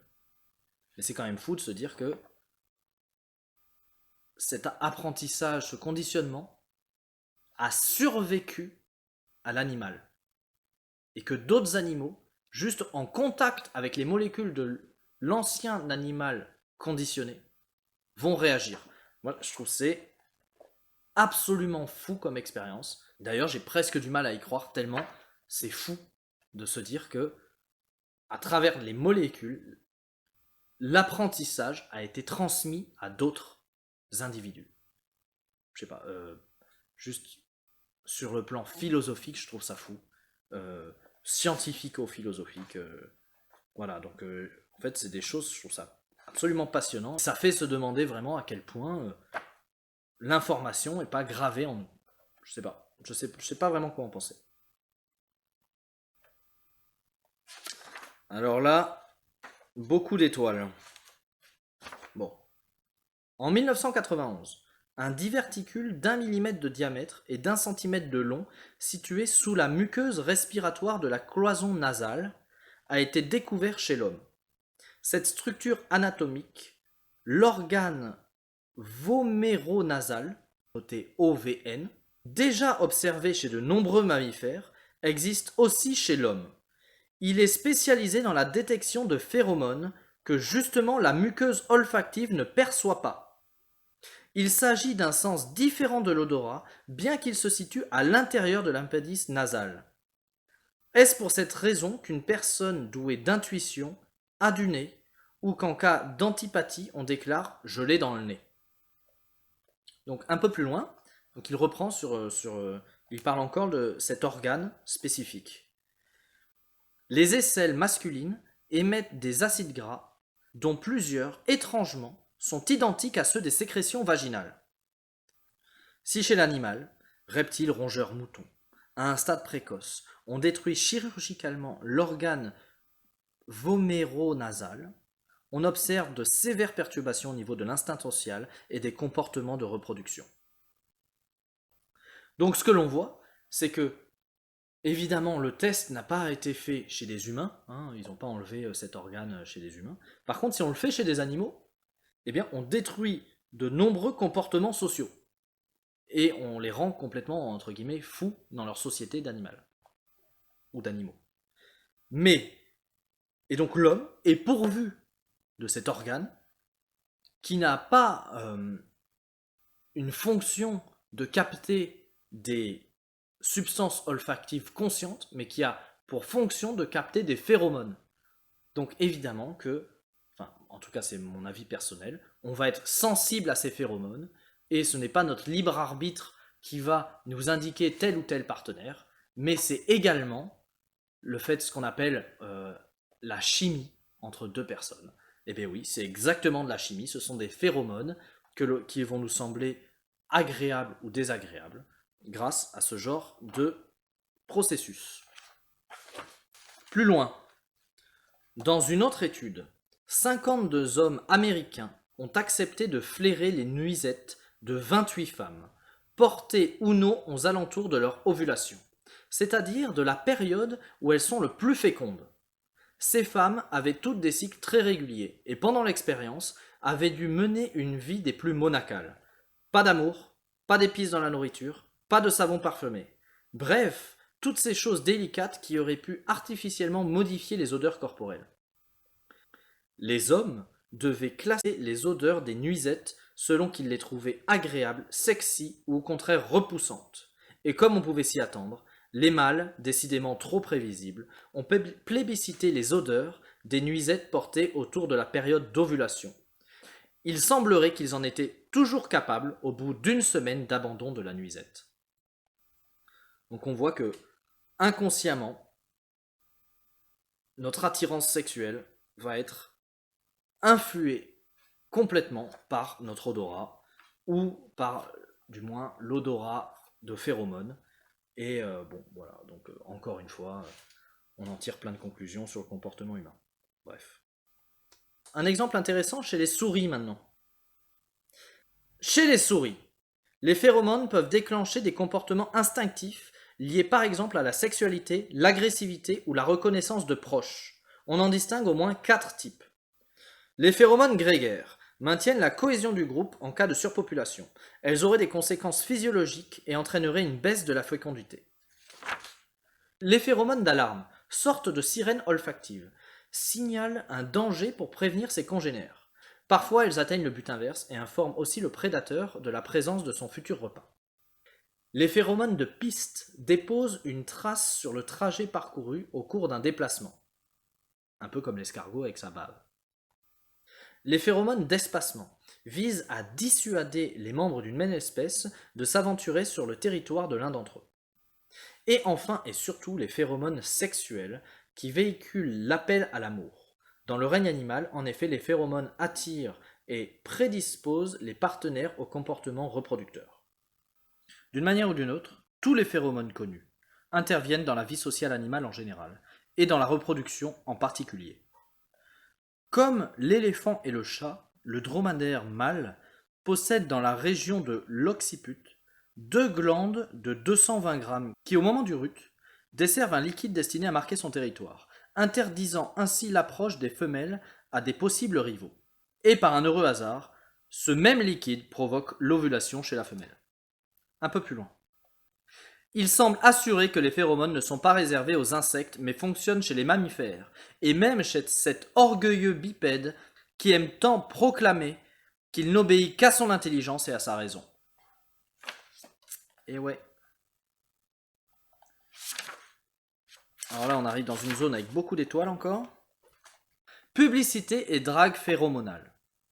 La perception de l'odeur de l'éventuel partenaire serait-elle ce qui préside le plus à la reconnaissance et à la décision d'appariement qui s'ensuit? La question est complexe car nous vivons dans un monde de plus en plus sophistiqué. Plus nous sommes civilisés, et moins nous tolérons les odeurs corporelles de notre prochain. L'industrie du parfum investit et gagne des fortunes en commercialisant des déodorants garantis pour supprimer toute odeur malvenue. Et pourtant, les campagnes publicitaires cherchent paradoxalement à convaincre l'acheteur de l'inverse, et que leur produit déodorant dégagera une odeur animale bien plus subliminale qui les transformera tous en Casanova. Donc là, je trouve ça assez intéressant parce que ça relie, comme c'est fait dans de nombreux ouvrages, la psychologie et le marketing, donc le neuromarketing, on va dire plus simplement. Et c'est marrant de se dire, on ne peut plus sentir. Donc le commentaire que j'ai mis, c'est on ne peut plus sentir nos odeurs corporelles, mais on fait croire que le parfum remplace l'effet de nos phéromones. On se croirait dans la série Black Mirror. Ou sinon, ça fait penser plus simplement à la pub Axe, où le mec met du Axe et puis t'as 10 000 femmes qui lui courent après. Un autre exemple pour un déodorant féminin, qui montre une jeune femme levant le bras au ciel. Aussitôt, un bel homme vient plonger son nez au creux de son aisselle et y reste scotché. C'est ce qu'on appelle mener les hommes par le bout du nez. Bref, on nous promet un monde désincarné, immatériel, pur, aseptisé, artificiel, avant tout sans odeur corporelle, mais dont les odeurs, bestiales certes mais synthétiques donc politiquement correctes, réveillent pourtant nos plus bas instincts. Ensuite, il résume tout ça. Pour résumer la situation actuelle, il semble démontrer que nous avons au moins un gène, un organe récepteur, deux molécules candidates et une cible d'action, le cycle ovarien. Il serait pour le moins étonnant que d'autres comportements ou fonctions ne soient pas concernés. En 2000, une recherche en double aveugle versus placebo a évalué pendant 14 semaines 36 femmes célibataires hétérosexuelles ne cohabitant pas avec un homme, ne prenant pas la pilule et âgées de 19 à 48 ans.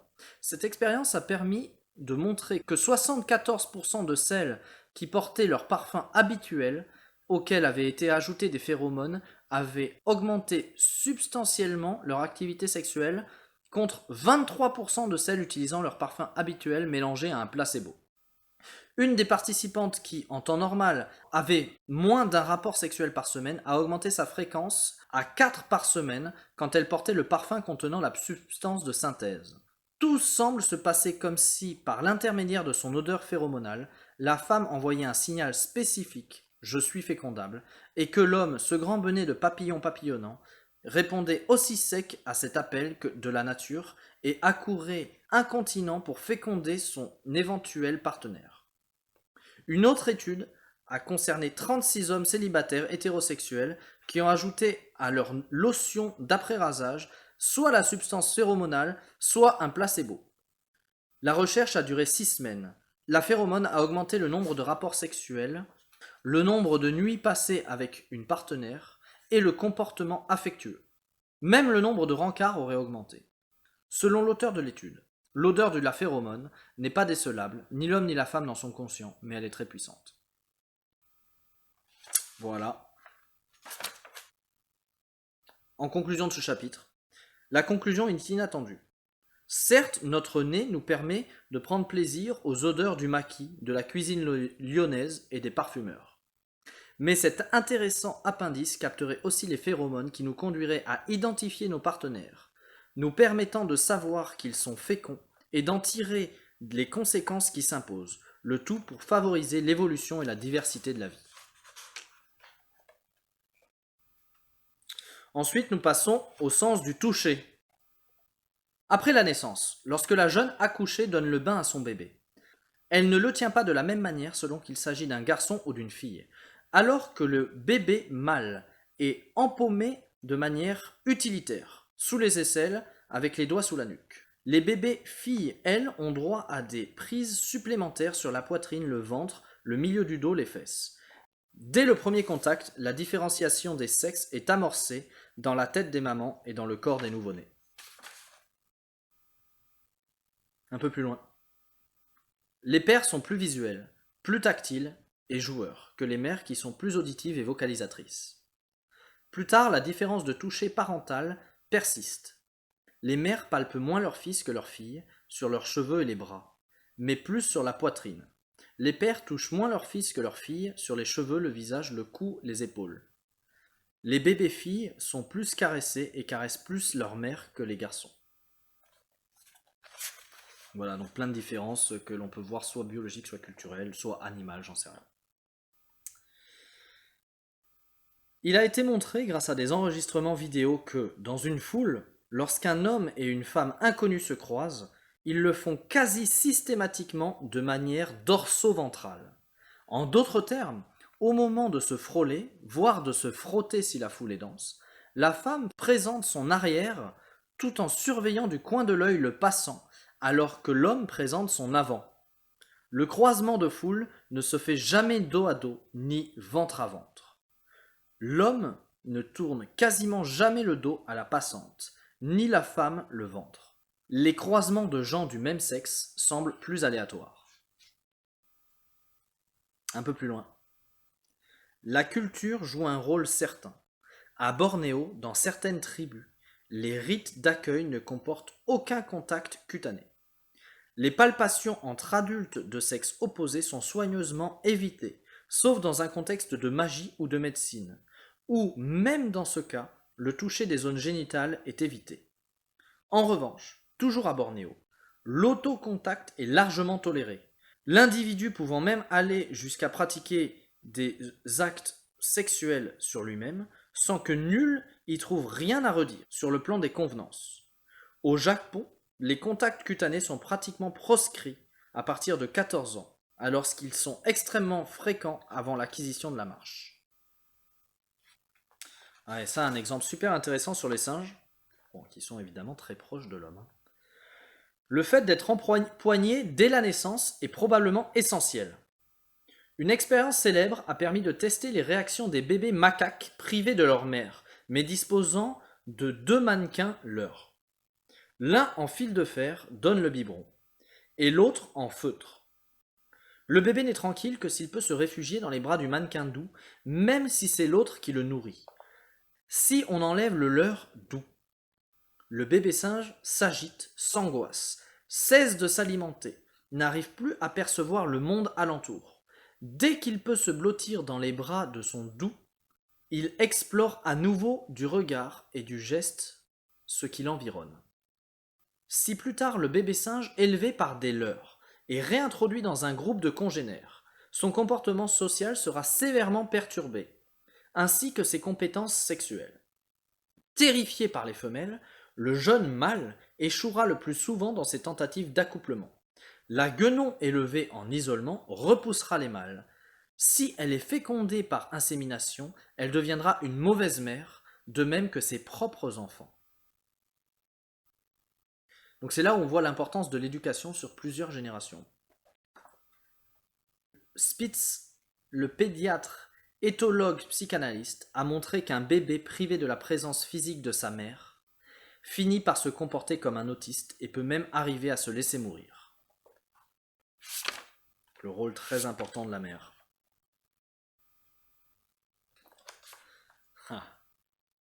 Aujourd'hui, nous nous donnons le beau rôle en stigmatisant, à juste titre, la coutume de l'excision et en oubliant soigneusement que cet usage a eu droit de cité chez nous. C'est ainsi que jusqu'en 1920, en France, dans la Seine, ainsi qu'aux États-Unis, on cautérisait le clitoris des fillettes masturbatrices. Les facultés d'oubli de l'Occident moralisateur sont sans limite. Bon, ça, une phrase qui résonne beaucoup sur pas mal de livres politiques. Bref. Maintenant, on va passer à un nouveau chapitre, le 6e sens de la séduction, l'alchimie de l'amour. Citation avec de nombreuses étoiles. Si une rate gestante est soumise expérimentalement à des stress, on observe une réduction de son taux de testostérone. Elle donnera naissance à des ratons mâles ayant un comportement homosexuel, alors que dans les mêmes conditions de stress, une imprégnation hormonale permettra aux futurs ratons d'avoir un comportement plus classique. Chez l'animal, l'homosexualité peut être favorisée en élevant ensemble exclusivement des canards mâles. Des années plus tard, ils refuseront de courtiser les canes et resteront entre garçons, même s'ils vivent dans une société mixte. Bon, voilà, donc en fait, ça, bon, c'est un peu dangereux d'aller sur ces sujets, surtout dans le, dans l'actualité en ce moment, mais ça pourrait être une explication, euh, entre guillemets, biologique de l'homosexualité, des, des, des taux de phéromones ou d'hormones différents lorsqu'on a été créé. Et en tout cas, ça expliquerait que c'est complètement dans la nature d'être homosexuel et que ça sert à rien de stigmatiser ces gens. Bon, après, il y a sûrement de nouvelles études à faire à ce sujet, et j'ai pas vraiment d'avis sur la question, mais je trouve que c'est intéressant en tout cas comme information. Ici, je fais une petite pause dans la vidéo, puisque depuis que je l'ai tournée, j'en ai discuté avec plusieurs amis, dont l'une m'a signalé une super vidéo de Max Bird, où il nous présente une autre étude scientifique, où ils ont étudié directement l'homosexualité sur les êtres humains. Et ils ont montré que chez les êtres humains, il y a un pic de testostérone qui a lieu alors même que nous sommes encore dans le ventre de notre mère. Et que si ce pic a lieu, on sera plus tard attiré par des femmes, et que si ce pic de testostérone n'a pas lieu, on sera plus tard attiré par des hommes. Et ceci que l'on soit un homme ou une femme. Ainsi, notre orientation sexuelle va être totalement déterminée avant même que l'on naisse par ce pic hormonal. Et donc, notre orientation sexuelle n'est en rien un choix plus tard qui va être lié à notre environnement ou à notre culture. Donc, je vous conseille vivement cette courte vidéo de Max Bird qui est vraiment géniale. Par contre, je veux juste revenir sur un petit passage de sa vidéo que je vous présente ici. Et ça ne laisse plus trop de doute sur le fait que notre orientation sexuelle est décidée à la naissance, indépendamment de notre volonté, et qu'on ne peut rien y faire par la suite. Et des savants mènent à ce jour des recherches sur le rôle supposé de l'homosexualité, car la nature ne fait jamais rien au hasard, et avoir un pourcentage d'homosexuels dans une population doit avoir une fonction dans la régulation, l'équilibre ou la prospérité de l'espèce. N'attendons pas, diffusons ce message, ce n'est pas notre environnement qui décide de notre orientation, ça ne s'attrape pas. Donc, il conclut en disant que ce n'est pas notre environnement qui détermine notre orientation sexuelle. Et, d'après l'étude qu'il présente, ceci est tout à fait vrai. Par contre, je veux simplement préciser un point, c'est qu'il ne faut pas mal interpréter cette phrase, puisque l'on peut interpréter que l'environnement n'a aucune influence sur l'orientation sexuelle. Or, ce n'est pas ce qu'il dit. Ce qu'il dit, c'est que l'environnement n'a aucune influence sur l'orientation sexuelle de la personne en question. Et si l'on en croit l'autre étude que je vous ai présentée juste avant, qui est présentée dans le livre Séduire, qui nous dit que une rate enceinte soumise à un stress va produire moins de testostérone lors de sa gestation et donc produire ensuite potentiellement plus de ratons mâles homosexuels. Ainsi, dans cette autre étude, ils ont montré que l'environnement a une influence sur l'orientation sexuelle, au moins chez les rats. Puisque c'est bien l'environnement, c'est-à-dire un stress sur la femelle enceinte, qui va influer sur ses sécrétions hormonales et donc ensuite va influer sur l'orientation sexuelle de ses enfants. D'après ces deux études, on peut conclure que oui, notre environnement personnel n'a aucune influence sur notre propre orientation sexuelle, puisque celle-ci est déterminée avant même que l'on naisse par un pic hormonal. Par contre, l'environnement de façon générale a bien potentiellement une influence sur l'orientation sexuelle en général, puisque dans l'étude sur les rats, c'est bien l'environnement qui va influencer les hormones de la rate femelle lorsqu'elle est enceinte, et donc qui va influer sur l'orientation sexuelle de ses enfants. Donc, notre propre environnement n'influe pas sur notre orientation sexuelle, par contre, il peut potentiellement influer sur l'orientation sexuelle de notre progéniture. Donc, il ne faut pas croire que l'environnement est complètement décorrélé de l'orientation sexuelle. Après, ceci est juste une conclusion potentielle en fonction de ces deux études, et évidemment qu'il faut un bien plus grand nombre d'études, et qu'il y a potentiellement déjà des études qui sont sorties que je ne connais pas, qui éclaircissent ces points. C'est juste une hypothèse en fonction de ces deux études. On peut se dire que l'environnement a quand même une influence, mais que pour soi-même, c'est vraiment avant notre naissance que notre orientation sexuelle est déterminée. On va donc revenir à la fiche de lecture avec une dernière citation sur ce sujet qui résume bien la situation, je trouve. Il semble malgré tout que nos choix en matière d'orientation sexuelle soient en bonne partie influencés par certains facteurs hormonaux, eux-mêmes liés à l'environnement, la culture, les modèles éducatifs, l'inconscient, etc. Voilà. Biologie de l'adultère. Voilà qui intéressera pas mal de gens. Pour la plus grande gloire des sciences de la famille et des chiennes de garde enfin réunies, Ketterson a repéré une espèce d'oiseau habituellement monogame, le jonco à œil noir, dont une des caractéristiques est un partage à peu près égalitaire des tâches parentales. Cette chercheuse a implanté chez la moitié des mâles jonco de son étude un dispositif injectant de la testostérone, alors que l'autre moitié portait le même dispositif, lequel n'injectait que du placebo. Les mâles testéronés, noté mâle T, se sont mis à chanter plus haut et plus fréquemment, à élargir leur périmètre de drague et surtout à courtiser plus de femelles que les malheureux mâles sous placebo. Tout cela évidemment aux dépens des tâches parentales, leur légitime devant se taper tout le travail domestique. Alimentation des petits, nettoyage sans aspirateur du nid. Les chercheurs américano-puritains s'attendaient à ce que les petits laissés aux soins d'un seul parent voient chuter leurs chances de survie. Eh bien, il n'en fut rien. L'histoire est tout à fait scandaleuse puisque les bébés jonco dont le père était coureur se portaient aussi bien que ceux dont le père fidèle et non volage partageait avec leur mère la lourde tâche de leur élevage. Super virils et entreprenants, les mâles T avaient plus de chances d'engendrer des nichés additionnels avec leurs voisines mariées. Il semblerait que l'augmentation du nombre des oisillons soit exactement et symétriquement contrebalancée par une baisse de forme chez les maris légitimes trompés, et que ceux-ci qui ont naturellement participé à l'élevage de leur progéniture se portent moins bien que les mâles placés dans les conditions habituelles, et ayant eux aussi, comme il se doit chez les jonco, participé à l'élevage de leurs enfants. Cocu est de surcroît malade.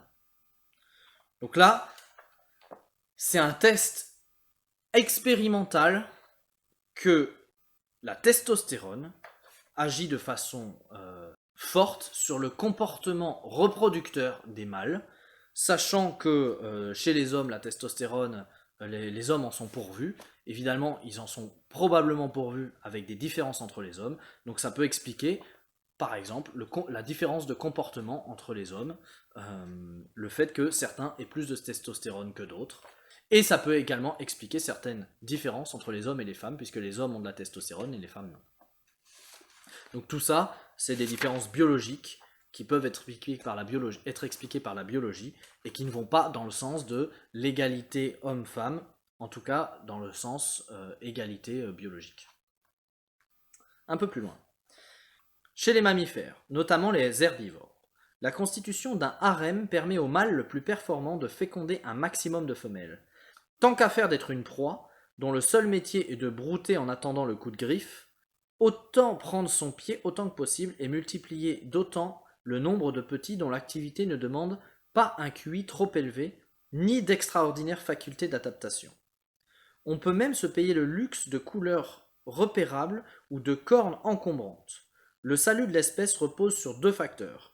Disposer du plus grand cheptel possible de femelles et d'une petite élite de mâles fécondateurs. Chez les prédateurs, le problème est inverse. Si l'on prend l'exemple des loups, il est clair que l'intelligence comme l'endurance sont nécessaires à la survie de l'individu comme de l'espèce. Mieux vaut donc pour la meute un seul petit de bonne qualité que tout un tas de louveteaux de qualité moyenne. Du coup, la stratégie est bien définie. Un mâle dominant, seule habilité à copuler une femelle dominante. Seule habilité à ovuler, donc fécondable, et toute une cour hiérarchisée de femelles dominées susceptibles chacune, dans l'ordre en cas de défaillance de la numéro 1, de prendre temporairement ou définitivement la relève pour élever la portée et être à son tour fécondée. Ce système a assuré la remarquable réussite de l'espèce avant la survenue de l'homme. Ce dernier, à la fois prédateur et proie, se trouve tiraillé entre 2 tendances.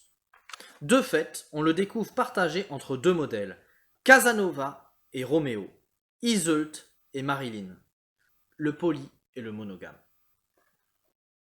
Après la biologie de l'adultère, maintenant la biologie de la fidélité. La fidélité est l'un des piliers de la monogamie, laquelle pourrait reposer sur des bases génétiques. Une expérience sur la drosophile semble fonder cette idée. En temps normal, la vie sexuelle de ce sympathique insecte est totalement débridée, les mâles comme les femelles multipliant sans vergogne maîtresses et amants. Comme on s'en doute, la mouche est volage. Pour multiplier les chances de ses propres spermatozoïdes d'accéder au nirvana de la reproduction, le sperme de ces mouches contient une substance qui inactive les graines concurrentes. Cette substance est néanmoins si toxique qu'elle finit par nuire à l'espérance de vie des femelles. Une cruelle expérience réalisée par Rice et Brett Holland a contraint les mâles drosophiles comme les femelles à ne s'accoupler qu'une seule fois dans leur vie. Au bout de 44 générations de cet inhumain régime, le sperme n'étant plus en compétition avec celui des autres mâles a changé de composition. Il n'est plus toxique et du coup les femelles vivaient plus longtemps. Cette histoire au fond très morale montre que la fidélité peut, au bout d'un certain temps, s'inscrire dans les gènes des amants. Voilà, c'est marrant. Un peu plus loin. Finalement, on pourrait dire que les femmes sont séduites par 2 types de mâles. Tout d'abord, le très beau, grand, musclé, très viril, très dominant, que l'on peut rapprocher du très intelligent ou très artiste, ou alors très riche, bref, tout ce dont elles peuvent raisonnablement penser qu'ils ont réussi ou qu'ils vont le faire, et donc être à peu près certaines ou presque de la qualité de leurs semences. Tout se passe bien entendu de manière inconsciente. L'autre catégorie est le timide, réservé, rougissant, sans assurance, touchant, pathétique, l'homme qui fait fondre les cœurs féminins les plus endurcis. En un mot, le mâle plutôt dominé, et donc celui que l'on pourra prendre dans ses bras, protéger, pouponner, materner. L'homme dont on peut aussi raisonnablement penser qu'il sera fidèle tant il est inhibé et peu entreprenant. Ouais. Bon, pensez à des exemples autour de vous. Ça c'est marrant. Au Cameroun ou au Gabon par exemple, une femme n'est épousable, donc séduisante, que si elle a apporté la preuve de sa fertilité. Elle doit donc avoir fait 1 ou 2 enfants avant de pouvoir officiellement envisager le mariage. Donc là j'ai noté pas con. En fait je trouve ça assez marrant de voir la différence d'idéologie qu'il y a entre le fait qu'il faut qu'une femme ait déjà plusieurs enfants pour pouvoir l'épouser, ou dans d'autres types de mœurs, Il faut que la femme soit absolument vierge pour pouvoir être épousée. Bon, voilà. J'aime bien un peu ce changement, cette différence. Ouais, dans sa conclusion, il y a une citation que j'aime bien, c'est « Refuser de chercher les racines du mal n'est qu'ignorance et obscurantisme. » Donc bon, moi je me rappelle de pas mal de discours de certains ministres où ils disaient il faut pas chercher à expliquer, expliquer c'est excuser. Bon, ben en tout cas, un scientifique dit que vouloir ne pas expliquer, c'est vouloir ignorer et c'est être un obscurantiste. Bon, je ferai pas de, je vais pas dire exactement quel ministre, à quel ministre je pense et sur quel sujet, mais vous retrouverez ça peut-être dans d'autres discours prochainement.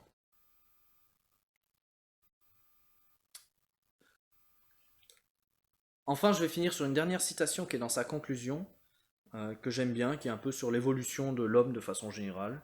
Mais en fait, il y a beaucoup de choses dans sa conclusion, je vous conseille de la lire. Mais juste, c'est très diffus. Donc, je ne pouvais pas trouver une citation marquante, ou à moins que je lise toute la conclusion. Ne mangeant plus que des aliments relativement mous, nous avons besoin de moins de dents, les fameuses dents de sagesse étant appelées à disparaître dans un avenir proche. Du coup, notre menton s'atrophie, donnant à notre profil un aspect plus enfantin. Nos os durcissent de plus en plus tard. Il y a 30 000 ans, nos cartilages de conjugaison, témoins d'une croissance en cours, étaient fixés à 18 ans. De nos jours, il faut attendre 25 ans, âge jusqu'auquel nous grandissons encore plus ou moins. Bref, au physique comme au mental, nous sommes de plus en plus longtemps des enfants. Ouais. D'ailleurs, ça va de croix avec le fait que l'on a des enfants de plus en plus tard. Enfin bref. Voilà, en tout cas, j'espère que vous avez apprécié les quelques citations que j'ai sélectionnées pour vous dans ce bouquin. J'ai pris beaucoup de plaisir à les lire pour vous et à me replonger dans les idées que j'avais eues à cette époque. J'espère que vous aussi, elles vous évoqueront d'autres idées et que vous aurez envie de lire ce livre, que je vous conseille vivement.